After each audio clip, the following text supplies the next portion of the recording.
TNPSC போட்டித் தேர்வு மாணவர்கள் அனைவருக்கும் மனமார்ந்த வாழ்த்துக்களும் பாராட்டுகளும். நாம் இன்றைய வகுப்பில் இந்திய அரசியலமைப்பு, அதாவது இந்தியன் பாலிட்டி பகுதியில் உள்ள ஸ்டேட் கவர்மெண்ட் என்பதை பற்றிய சில விவரங்களை இப்போது பார்க்கலாம். அதாவது மாநில அரசாங்கம் அல்லது மாநில அரசு என்பதை பற்றிய சில விவரங்களை இப்போது பார்க்கலாம். மாநில அரசாங்கம் என்பதில் முதலாவதாக முதலமைச்சரை பற்றி பார்க்கலாம் நண்பர்களே. அதாவது முதலமைச்சருக்கு உள்ள அதிகாரங்கள் மற்றும் பணிகள் என்னென்ன என்பதை பற்றி முதலில் பார்த்து விடுவோம். மாநில முதலமைச்சர், அதாவது சீஃப் மினிஸ்டர் என்று சொல்லக்கூடிய சிஎம் அவர்களின் அதிகாரங்கள் 4 வகையாக பிரிக்கப்படுகிறது. முதலாவதாக அமைச்சரவை தொடர்பானவை, இரண்டாவது ஆளுநர் தொடர்பானவை, மூன்றாவது சட்டமன்றம் தொடர்பானவை, நான்காவது மற்ற அதிகாரங்கள் மற்றும் பணிகள் என்று ஒரு மாநில முதலமைச்சரின் அதிகாரங்கள் அல்லது பணிகள் 4 வகையாக பிரிக்கப்படுகிறது. அதை பற்றிய விவரங்களை இப்போது பார்க்கலாம். ஒரு மாநில நிர்வாகத்தின் உண்மையான தலைவராக முதலமைச்சர் இருக்கிறார். அவருடைய அதிகாரங்கள் மற்றும் பணிகள் 4 வகையாக பிரிக்கப்படுகிறது. அதில் முதலாவதாக அமைச்சரவை தொடர்பானவை. அமைச்சரவையின் தலைவரான முதலமைச்சரின் அதிகாரங்கள் மற்றும் பணிகள் பின்வருமாறு: முதலமைச்சரின் பரிந்துரையின் பேரில் ஆளுநர் அமைச்சர்களை நியமிக்கிறார். அமைச்சர்களுக்கு துறைகளை ஒதுக்கீடு செய்கிறார். தனது அமைச்சரவையை மாற்றி அமைக்கிறார். ஒரு அமைச்சருடன் கருத்து வேறுபாடுகள் எழும்போது ராஜினாமா செய்யும்படி கேட்கிறார் அல்லது பதவி நீக்கம் செய்ய ஆளுநருக்கு பரிந்துரை செய்கிறார். அமைச்சரவை கூட்டத்தை தலைமையேற்று நடத்தி முடிவுகளை எடுக்கிறார். அமைச்சரவையின் குழப்பத்தை தனது ராஜினாமா மூலம் முடித்து வைக்கிறார். அமைச்சர்கள் அனைவரையும் கட்டுப்படுத்தி வழிநடத்தி இயக்கி அவர்களது நடவடிக்கைகளை ஒருங்கிணைக்கிறார். இவை அமைச்சரவை தொடர்பாக முதலமைச்சருக்கு உள்ள பணிகள் மற்றும் அதிகாரங்களாகும். இதில் முக்கியமாக அமைச்சர்களுக்கு துறைகளை ஒதுக்கீடு செய்பவர் மாநிலத்தினுடைய முதலமைச்சர். இது டிஎன்பிசியில் ஏற்கனவே கேட்கப்பட்ட கேள்வி, திரும்பவும் கேட்பதற்கு வாய்ப்பு இருக்கிறது. எனவே ஞாபகத்தில் வைத்து கொள்ளுங்கள். அதற்கடுத்து ஆளுநர் தொடர்பானவை, அதாவது முதலமைச்சருக்கு உள்ள அதிகாரம் ஆளுநருக்கு தொடர்பானவை. ஆளுநருக்கும் அமைச்சரவைக்கும் இடையே செய்தி தொடர்புகளில் முதலமைச்சர் முதன்மையாக விளங்குகிறார். பின்வரும் அலுவலர்களின் நியமனங்கள் தொடர்பாக ஆளுநருக்கு ஆலோசனை வழங்குகிறார். மாநில அரசு வழக்கறிஞர், மாநில தேர்தல் ஆணையர், அரசு பணியாளர் தேர்வாணையத்தின் தலைவர் மற்றும் உறுப்பினர், மாநில திட்டக்குழு தலைவர் மற்றும் உறுப்பினர்கள். மாநில திட்டக்குழு தலைவர் மற்றும் உறுப்பினர்கள் இவர்களை நியமிப்பதற்கு ஆளுநருக்கு முதலமைச்சர் ஆலோசனை வழங்குகிறார். இவை ஆளுநர் தொடர்பாக முதலமைச்சருக்கு உள்ள அதிகாரமாகும். அதற்கடுத்து சட்டமன்றம் தொடர்பானவை, அதாவது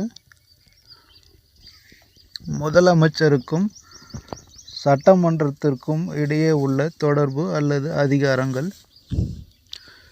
இதில் சட்டமன்ற கூட்டத்தொடரை ஆரம்பிக்கவும் ஒத்திவைக்கவும் ஆளுநருக்கு முதலமைச்சர் ஆலோசனை வழங்குகிறார்.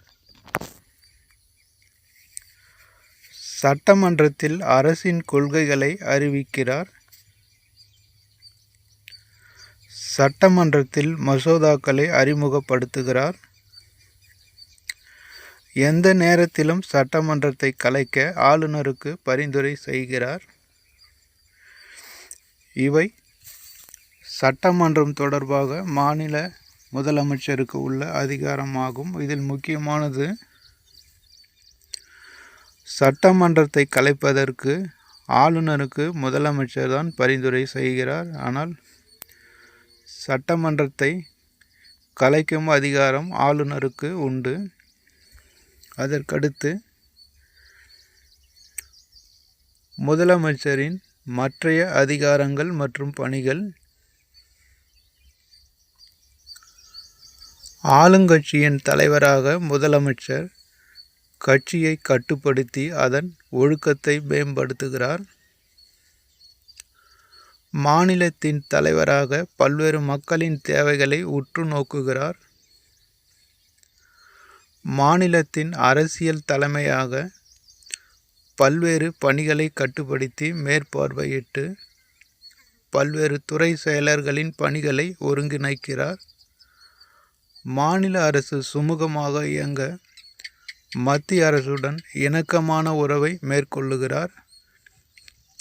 இப்படியாக முதலமைச்சருக்கு உள்ள சில தனிப்பட்ட அதிகாரங்கள் மற்றும் பணிகள் வரையறுக்கப்பட்டுள்ளது. அதாவது ஒரு மாநிலத்தில் உள்ள முதலமைச்சருக்கு உள்ள அதிகாரங்கள் மற்றும் பணிகளை இப்போது பார்த்திருக்கிறோம். அதில் முக்கியமாக மாநில நிர்வாகத்தின் உண்மையான தலைவராக முதலமைச்சர் இருக்கிறார். ஒரு மாநில நிர்வாகத்தின் பெயரளவு தலைவராக ஆளுநர் இருக்கிறார். இது இரண்டுமே டிஎன்பிசியில் ஏற்கனவே கேட்கப்பட்ட கேள்வி. அதாவது ஒரு மாநில அரசாங்கத்தின் அல்லது நிர்வாகத்தின் உண்மையான தலைவராக இருப்பவர் யார் என்று கேட்டிருக்கிறார்கள். அதற்கு உண்மையான தலைவராக இருப்பவர் அந்த மாநிலத்தினுடைய முதலமைச்சர். அடுத்து ஒரு மாநிலத்தின் பெயரளவு தலைவராக இருக்கக்கூடியவர் ஆளுநர் ஆவார். அதற்கடுத்து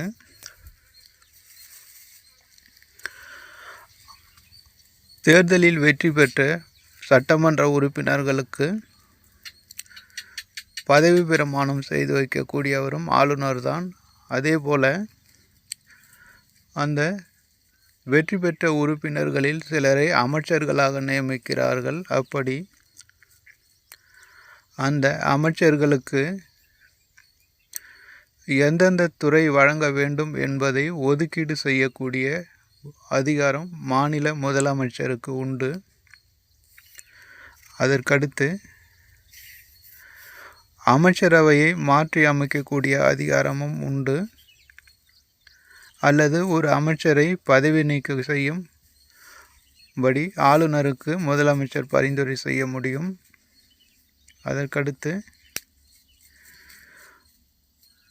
சட்டம் ஒழுங்கு சரியில்லாத சூழ்நிலையில் அல்லது சட்டமன்ற உறுப்பினர்கள் ஒத்துழைக்காத சூழ்நிலையில் தனது பதவியை ராஜினாமா செய்வதன் மூலம் அந்த ஆட்சியை முடிவுக்கு கொண்டு வர முடியும். இவை முதலமைச்சரின் அமைச்சரவை தொடர்பான அதிகாரமாக இருக்கிறது. அதற்கடுத்து ஆளுநர் தொடர்பானவை பற்றிய விவரங்கள். மாநிலத்தில் உள்ள முக்கியமான நியமனங்களை மேற்கொள்வதற்கு ஆளுநருக்கு முதலமைச்சர் பரிந்துரை செய்கிறார். அதாவது ஒரு மாநிலத்தில் முக்கியமான நியமனங்கள் மேற்கொள்வதற்கு ஆளுநருக்கு மட்டுமே அதிகாரம் உண்டு. அந்த நியமனத்திற்கு தகுதி வாய்ந்த நபர்களை பரிந்துரை செய்யக்கூடிய ஒரு அதிகாரம் அந்த மாநில முதலமைச்சருக்கு உண்டு. மாநில முதலமைச்சரின் பரிந்துரையின் பேரில் அந்த முக்கியமான நியமனங்களை அந்த ஆளுநர் நியமனம் செய்கிறார். அதற்கடுத்து சட்டமன்றத்தில் அந்த அரசினுடைய கொள்கைகளை அறிவிக்கிறார்.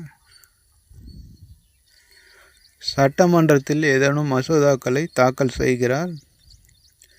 எப்போது வேண்டுமானாலும் சட்டமன்றத்தை கலைப்பதற்கு ஆளுநருக்கு பரிந்துரை செய்கிறார். இப்படியாக ஒரு மாநில நிர்வாகத்தில், அதாவது மாநில அரசாங்கத்தின் முக்கிய முடிவுகளையும் அதிகாரத்தையும் செயல்படுத்துவதில் ஒரு தலைமை பொறுப்பில் இந்த மாநில முதலமைச்சர் இருக்கிறார். அவருடைய அதிகாரங்களை விரிவாக பார்த்திருக்கிறோம். இதில் சில கேள்விகள் டிஎன்பிசியில் ஏற்கனவே கேட்டிருக்கிறார்கள், மறுபடியும் கேட்பார்கள். நண்பர்களே, திரும்ப திரும்ப கேட்டு ஞாபகம் வைத்து கொள்ளுங்கள். அடுத்து வரும் வீடியோவில் அடுத்து ஒரு தலைப்பை பற்றி விவாதிக்கலாம். நன்றி நண்பர்களே.